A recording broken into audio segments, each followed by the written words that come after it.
I'm Nicole Parker, 34, from Louisville, Kentucky. I built a renewable energy startup from nothing but my family. They never saw me as enough. 2 weeks ago, my parents called. Nicole, my mom, said, her voice sharp over the phone. "You're not ready to sit with us at Christmas dinner. Not with the kind of guests we're hosting." My dad didn't even bother to soften it. "Focus on proving yourself first," he said. I hung up my chest tight and decided I wasn't begging for a seat at their table. I stayed home. While they toasted with their high society friends, I was at my desk finalizing a proposal that could change everything. That night, I flipped on the TV, and there it was, my company's solar wave splashed across the news. My deal had just shattered industry records, a $150 million contract that made heads turn. I sat there alone, watching my name light up the screen, proving them wrong. The next morning, my phone wouldn't stop buzzing. Guess who was waiting in my office lobby, all smiles, acting like they'd always believed in me. But I'd learned something bigger than their approval could ever give me. Want to know how I turned their rejection into my victory? Stick around, because this story's just getting started. If you've ever been told you're not enough, drop your story in the comments. Hit that subscribe button and ring the bell so you don't miss what happens next. Growing up in the Parker family was never easy. My father, David Parker, was a high-powered attorney in Louisville, the kind who commanded courtrooms and dinner conversations with the same iron grip.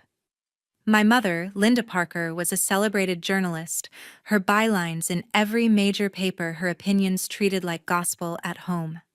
My older brother, Justin Parker, was their golden boy, a plastic surgeon whose name was already on billboards by 30.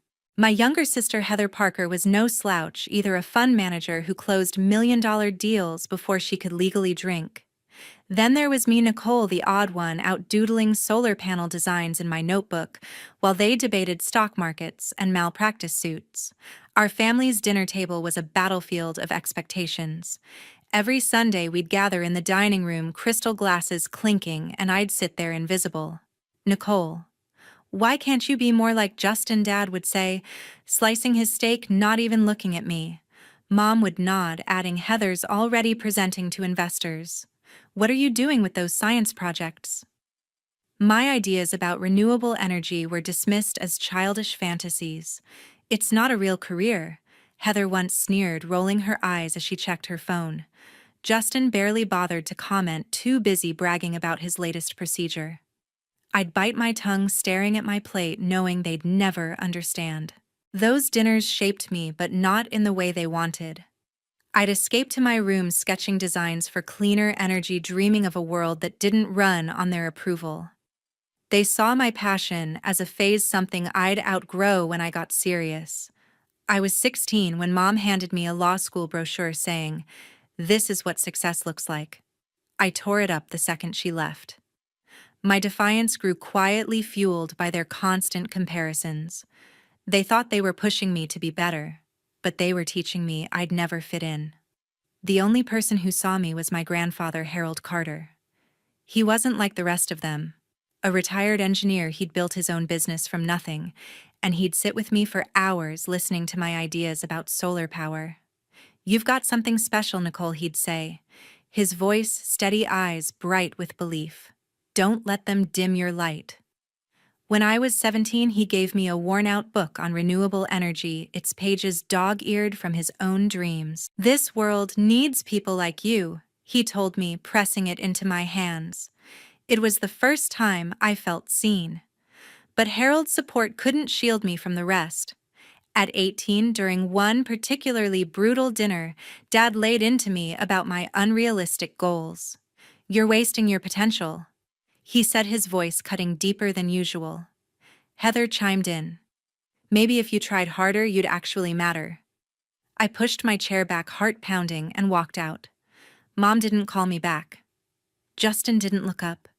That night, I sat in my room staring at Harold's book, promising myself I'd prove them wrong.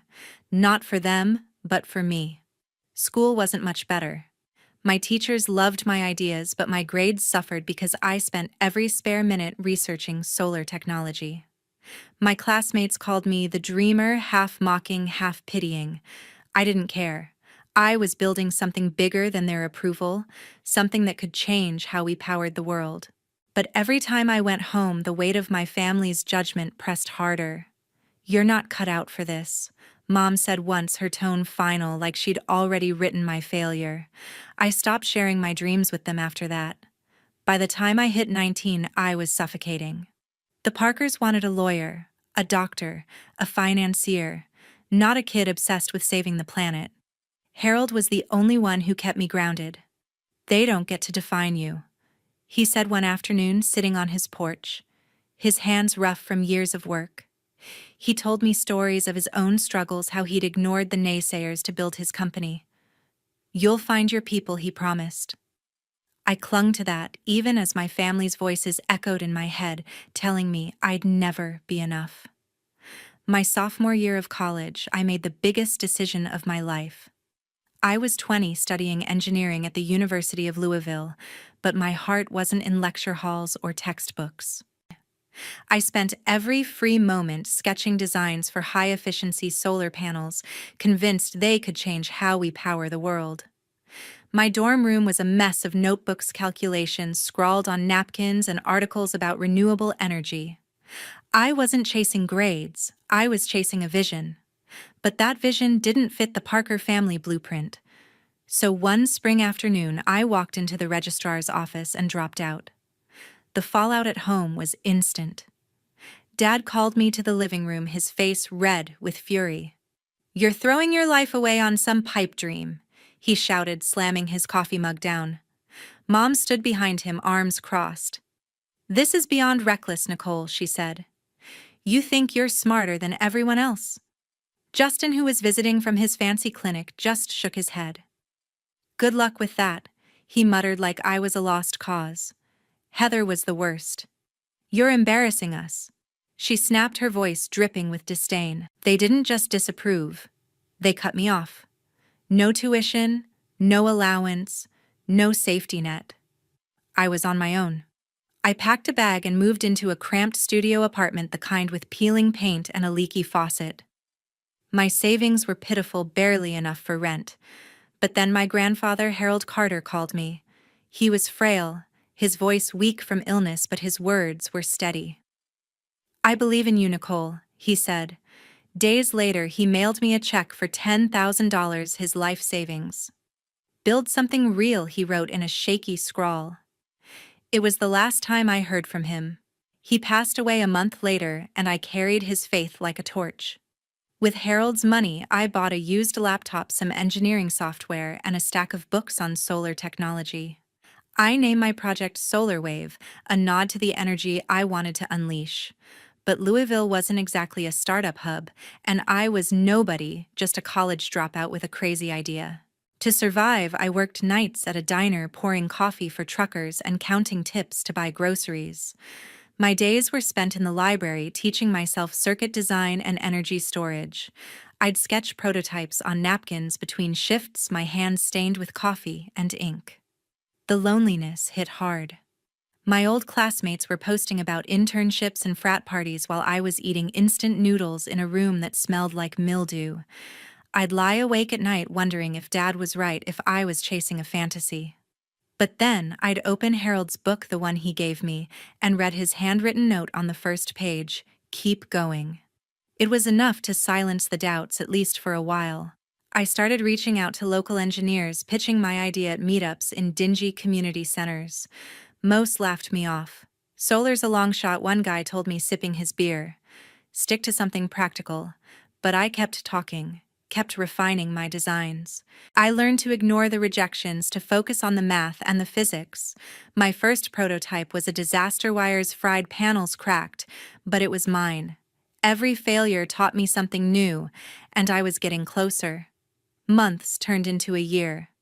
I was 21, broke and exhausted, but Solar Wave was taking shape. I had a working model, a clunky thing that generated a fraction of the power I wanted, but it was proof I wasn't crazy. I started a website, posting my designs and begging for feedback from anyone who'd listen. A few engineers responded, offering tips. One even sent me a spare battery to test. It wasn't much, but it was a start. I was building something piece by piece with no one but Harold's memory cheering me on. The Parkers didn't call. Not once. I'd see Heather's name in the business section of the paper or Justin's face on a billboard for his clinic. Mom's articles were everywhere, and Dad's cases made headlines. They were thriving while I was scraping by. But I didn't want their life. I wanted mine. Solar Wave was my rebellion, my way of saying I didn't need their approval to matter. I just needed to keep pushing one long night at a time. One late night at a coffee shop, I met Matthew Hayes. I was 23, hunched over my laptop in a corner booth surrounded by empty coffee cups and crumpled napkins covered in circuit diagrams. Solar Wave was still just a dream, a clunky prototype that barely worked. I was pitching my idea to anyone who'd listen, but most people walked away. Then Matthew, a lanky guy with glasses and a worn-out flannel, slid into the seat across from me. "You're the solar panel girl, right?" he asked, his voice curious, not mocking. He was an energy engineer fresh off a failed startup of his own, and he saw something in my designs. "This could actually work," he said, pointing at my screen. For the first time in years, I wasn't alone. We started working together, burning through late nights in a rented garage we called our lab. Matthew brought technical know-how. I brought relentless drive. We refined the solar panel design, aiming for efficiency no one else had cracked. 6 months in, we had a pitch deck and a prototype that didn't catch fire. Progress. Matthew suggested we look for investors. I was skeptical. Louisville wasn't exactly Silicon Valley. But he knew someone, Denise Yang, a partner at Blue Horizon Ventures. We got a meeting and I spent days practicing my pitch, my voice shaking as I rehearsed in front of a mirror. Denise was sharp, no-nonsense, asking questions that cut straight to the numbers. "You've got guts," she said, finally leaning back in her chair. "I'm in for 50,000. It wasn't much, but it was enough to officially launch Solar Wave. With Denise's money, we rented a small office, bought better equipment, and hired a couple of part-time coders. Matthew and I poured everything into our first big project, a solar panel system for a local warehouse. We worked 18-hour days troubleshooting, wiring, tweaking algorithms, and testing output. I barely slept, living on energy drinks and the thrill of being so close to something real. Matthew kept me grounded, cracking bad jokes when I got too stressed. "We're not curing cancer, Nicole," he'd say, grinning, "but we're damn close to powering a warehouse." Denise checked in monthly, pushing us to hit milestones. I felt like I was finally building something that mattered. Then it all fell apart. The warehouse installation was our big test, and we botched it. The panels overheated, frying the circuits in under a week. The client pulled out, and we lost half our funding. I sat in our office staring at the charred remains of our prototype, my stomach in knots. "We're done," I told Matthew, my voice flat. I'd sunk Harold's money, my savings, and 3 years of my life into this, and it was ashes.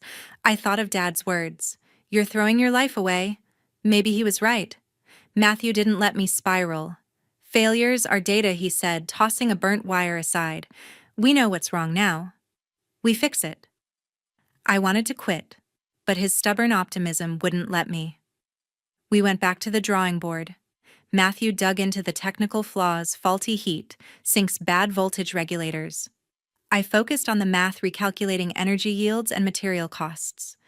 Denise didn't pull her funding, but her calls got colder, her emails shorter. We couldn't afford another mistake. I started reaching out to online forums, begging for advice from engineers across the country. One guy in Oregon sent us a paper on next-gen photovoltaic cells. It was a long shot, but it sparked an idea. We pivoted, designing a new panel with better heat management and higher output. It meant scrapping months of work, but Matthew was all in. "This is the one," he said, sketching a new layout on a whiteboard. The pivot wasn't easy. We were broke again, sharing a cheap apartment to cut costs. I took freelance coding gigs to keep us afloat while Matthew scavenged parts from scrapped electronics. We tested the new design in our garage, running simulations until our laptops overheated. Slowly, it started to work. The new panels hit 20% efficiency, better than anything on the market. We weren't out of the woods, but we had a fighting chance. Matthew and I became a team, not just coworkers. He didn't care about my family's judgment or my lack of a degree. He believed in solar wave, and that kept me going when I doubted myself. We were building something bigger than us, one failure at a time. 3 years later, solar wave started showing signs of life. I was no longer the broke dropout scraping by. Matthew and I had turned our garage lab into a small office with a team of 6, including coders and a part-time designer. Our redesigned solar panels were hitting 22% efficiency better than most competitors. We landed our first real contract, a $200,000 deal, to install panels for a local brewery in Louisville. It wasn't millions, but it was proof we could deliver. Soon, 2 more businesses signed on, a community center and a small factory. Word spread, and industry blogs started mentioning solar wave. Promising startup one called us. I printed that article and taped it to my desk, a reminder we were getting somewhere. Denise, our investor, was pleased but relentless. "You're on the radar now," she told me during a call, her voice all business. "Don't get comfortable." She pushed us to scale, to pitch bigger clients. Matthew and I spent weeks crafting proposals targeting regional energy firms. I felt alive, like every sleepless night was finally paying off. For the first time, I thought my family might see me differently. Christmas was coming, and I pictured walking into their annual dinner head high, sharing solar wave's wins. Maybe Dad would nod with respect. Maybe Mom would ask about my work. Maybe Justin and Heather would stop looking at me like a failure. I called home in early December, hoping to confirm my spot at the Christmas dinner. Mom answered, her tone clipped. "Nicole, we're hosting important guests this year. Senators, CEOs, people who've actually made it," she said. "You're not ready to sit with them." I gripped the phone, stunned. "What do you mean? Not ready?" I asked. Dad took over. "Your little project isn't there yet," he said, his voice cold. "Come back when you've got something real to show." I tried to argue, to tell them about the brewery contract, the blogs, but Mom cut me off. "We'll see you when you're on their level," she said. The line went dead. I stood in my office staring at the phone, my chest tight. Justin hadn't even bothered to weigh in. Heather, who I texted later, replied with a single line: "Focus on catching up." Their words burned, echoing every dinner where they'd dismissed me. I wasn't invited to my own family's table because my startup, my life's work, wasn't real enough for their elite crowd. I could have begged, could have shown up anyway, but I was done pleading for their approval. I turned off my phone and went back to my desk. That night, I threw myself into a new proposal for Nexus Solutions, a major energy company based in Kentucky. They'd reached out after reading about our brewery project, interested in our high-efficiency panels. Matthew was skeptical. They were a giant, and we were barely a blip, but I saw a chance to prove myself, not to my family, but to the world. I reworked our pitch, crunching numbers to show how our panels could cut their costs by 30%. Matthew handled the technical specs, staying up with me to refine every detail. Denise gave feedback, warning us Nexus played hardball. "They'll chew you up if you're not perfect," she said. Days blurred into nights as Christmas approached. While Louisville lit up with holiday lights, I was glued to my laptop, tweaking slides and running simulations. Matthew brought takeout to the office, joking about our festive diet of cold noodles. I barely noticed the season. My family's rejection fueled me, but so did the brewery's glowing review of our panels. We were close to something big. I could feel it. On December 23rd, I sent Nexus a draft proposal. Their lead, Susan Lin, replied within hours, asking for a meeting on Christmas Eve. "Impressive work," she wrote. "Let's see if you can deliver." I didn't tell my family about Nexus. They didn't deserve to know. While they were prepping for their high society dinner, I was preparing to pitch the biggest deal of my life.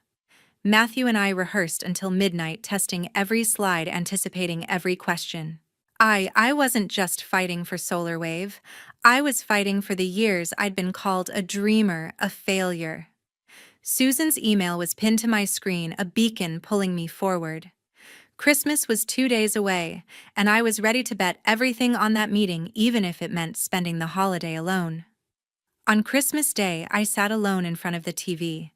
The office was dead quiet, just the hum of my laptop and the flicker of the screen in our cramped Louisville workspace. While my family toasted with their VIP guests, I was deep in spreadsheets finalizing the Nexus Solutions proposal. Matthew had gone home to his parents, but I couldn't stop. This deal was my shot to prove I was more than their unready daughter.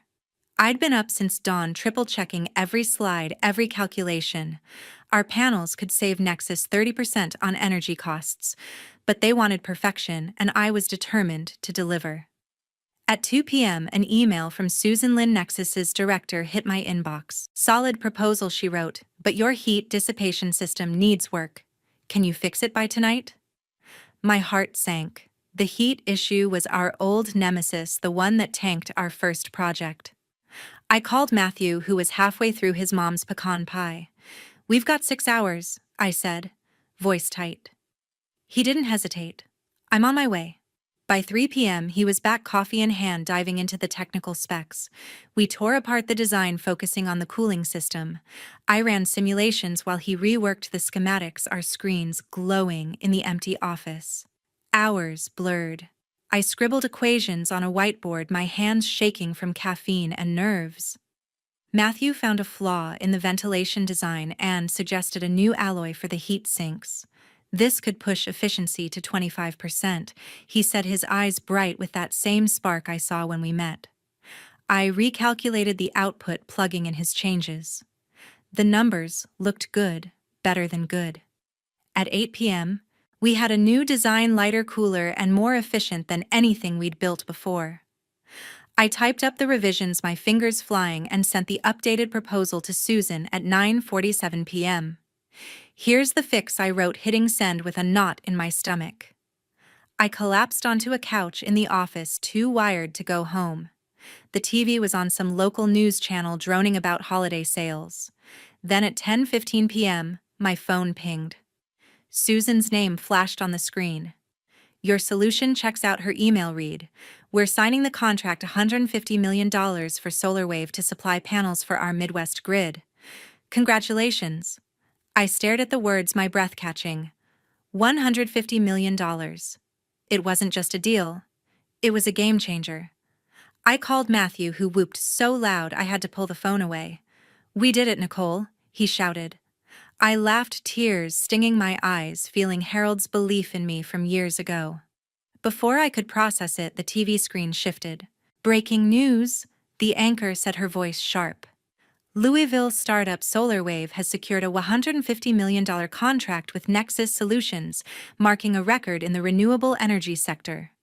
My name flashed on the screen, Nicole Parker, co-founder of SolarWave. They called us industry pioneers, our panels a leap forward in green tech. I sat frozen, watching my face on the news, my company's logo next to Nexus's. The brewery contract, the late nights, the failures, it all led to this. I'd done what my family said I couldn't. I thought of Dad's voice. "Come back when you've got something real." Mom's dismissal. "You're not ready." This was real. This was me proving them wrong on a stage they couldn't ignore. I didn't call them. I didn't need to. The world knew SolarWave now, and that was enough. I texted Matthew, "We're on the map." He replied with a single emoji, a rocket. Denise called minutes later, her usual cool tone replaced with excitement. "You've just shaken up the industry," she said. "Get ready for what's next." I stayed in the office, replaying the news clip, letting the weight of it sink in. The contract wasn't just money, it was validation. Every doubt, every rejection, every night I'd questioned myself, it all faded. I wasn't the kid they'd laughed off at dinner. I was Nicole Parker, and SolarWave was rewriting the rules. As the clock ticked past midnight, I shut off the TV, my mind already racing toward what we'd build next. The world was watching, and I was just getting started. The morning after, my phone wouldn't stop ringing. By 8 a.m., my inbox was flooded with messages from local reporters, industry blogs, and even a few competitors. SolarWave's $150 million deal with Nexus Solutions was the talk of Louisville. Social media buzzed with our name, and a local radio station called us Kentucky's Green Tech Miracle. I was still in the office running on adrenaline and cold coffee when Matthew burst in grinning. "We're trending," he said, showing me his phone. I laughed, but my mind was already on the next steps: scaling production, hiring more engineers, keeping Nexus happy. Then the receptionist buzzed. "Your family's here," she said. I froze. Dad, Mom, and Heather stood in the lobby dressed like they were headed to a gala. No Justin, he was probably too busy with his billboards. I walked out, my stomach twisting. Dad extended his hand, all smiles. "Nicole, we saw the news," he said. "What an achievement." Mom nodded, her expression softer than I'd ever seen. "We're so proud," she added, her voice almost convincing. Heather, in a tailored blazer, chimed in. "This is huge, Nicole. Really." I stood there waiting for the catch. It didn't take long. Heather leaned closer, lowering her voice. "I know some investors who'd love to meet you," she said, her eyes sharp. "I could set up introductions for SolarWave's sake." There it was. They weren't here for me. They wanted a piece of my success. I clenched my fists, years of their dismissal flashing through my mind. The dinners where they'd ignored me, the years they'd called my dreams childish, the Christmas they'd shut me out. I wasn't their little girl anymore, begging for a seat at their table. "You're proud now?" I asked, my voice steady but cold. Dad raised an eyebrow like he hadn't expected me to bite back. "When I was pouring coffee to pay rent, where were you?" I turned to Mom. "When I dropped out to chase this, you said I was reckless." Heather opened her mouth, but I cut her off. "And you," Heather told me, "I'd never matter. Now you want to play matchmaker with your investor friends." The lobby went silent. Matthew, standing by the door, gave me a small nod like he knew this was coming. Dad tried to smooth things over. "Nicole, we just want to support you now," he said, his tone patronizing, like I was still a teenager. I shook my head. "You didn't believe in me when it was hard. You don't get to claim this now that it's easy." Mom's face tightened. "We're your family," she said, as if that erased everything. I stepped closer, my voice low. "Family doesn't tell you you're not enough. Family doesn't cut you off when you're trying to build something," Heather scoffed. "You're being dramatic," she said, crossing her arms. "We're here, aren't we?"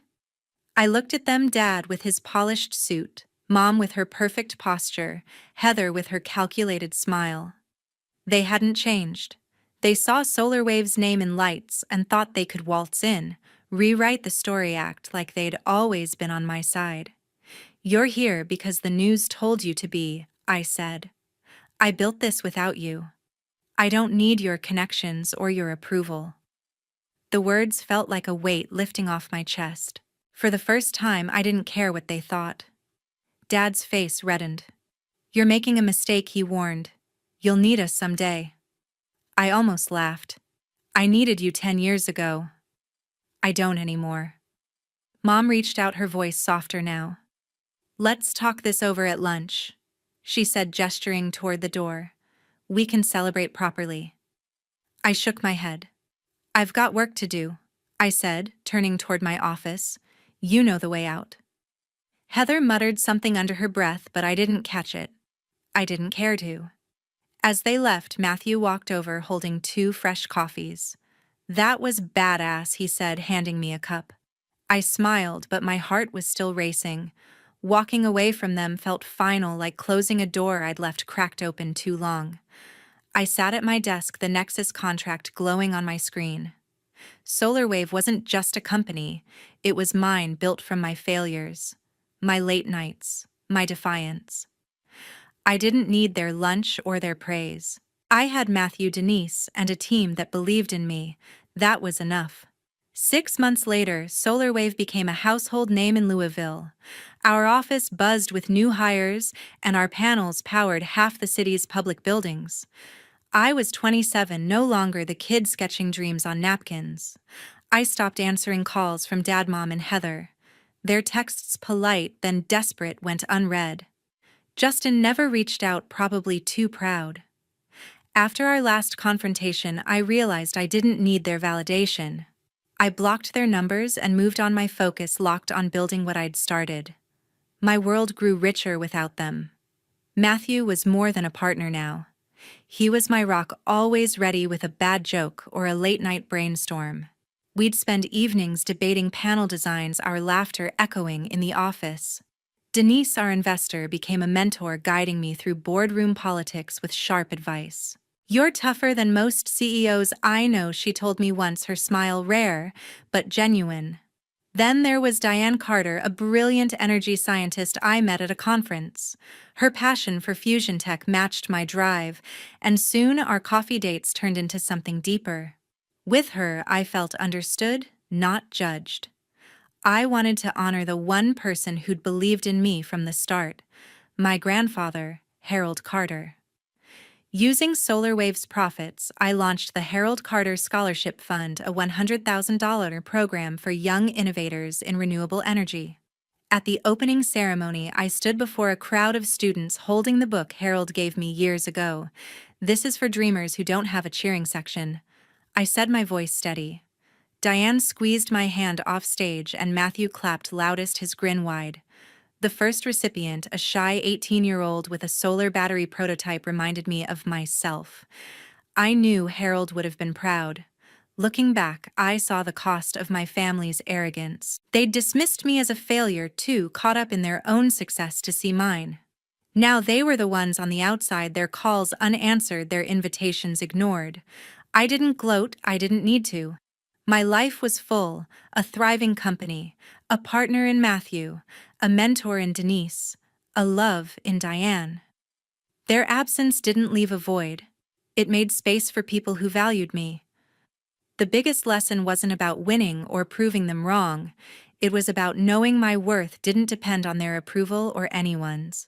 I'd spent years chasing their respect, but every rejection, every late night, every failure taught me I was enough. SolarWave wasn't just a company.